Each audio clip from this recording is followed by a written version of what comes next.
ગુજરાત રાજ્ય માર્ગ સુરક્ષા સત્તામંડળ અને પોલીસ વિભાગ દ્વારા માર્ગ અકસ્માતોમાં ઘટાડો લાવવા અને નાગરિકોની સુરક્ષા સુનિશ્ચિત કરવાના હેતુથી ટ્રાફિક નિયમોના કડક અમલનો નિર્ણય લેવામાં આવ્યો છે.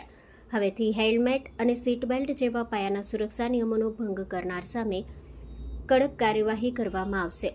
સામાન્ય નાગરિકોની સાથે સરકારી કર્મચારીઓ પણ રડારમાં. જો કોઈ સરકારી કર્મચારી પણ હેલ્મેટ કે સીટ બેલ્ટ વગર જણાશે તો તેમની સામે પણ કોઈપણ પક્ષપાત વગર દંડનીય કાર્યવાહી કરવામાં આવશે. ભુજ શહેર સહિત સમગ્ર કચ્છ જિલ્લાની ટ્રાફિક પોલીસ અને આરટીઓની ટીમો દ્વારા વિવિધ સર્કલ અને મુખ્ય માર્ગો પર ખાસ ડ્રાઈવ યોજી તપાસ હાથ ધરવામાં આવશે. ટ્રાફિક નિયમોનો ભંગ બદલ નિર્ધારિત કરવામાં આવેલા નવા દંડના દર મુજબ સ્થળ પર જ પાવતી ફાળવવામાં આવશે અથવા ઈ-ચલણ દ્વારા નોટિસ મોકલવામાં આવશે. કચ્છ પોલીસ તંત્ર દ્વારા જનતાને નમ્ર અપીલ કરવામાં આવી છે કે દ્વિચક્રી વાહન ચલાવતી વખતે આઈએસઓ પ્રમાણિત હેલ્મેટ ચોક્કસ પહેરવું, ફોર વ્હીલર ચલાવતી વખતે સીટ બેલ્ટનો ઉપયોગ અવશ્ય કરવો, ચાલુ વાહને મોબાઈલનો ઉપયોગ ટાળવો. તમારી સુરક્ષા તમારા પરિવારની ખુશી છે. ટ્રાફિક નિયમોનું પાલન કરો અને જવાબદાર નાગરિક બનો.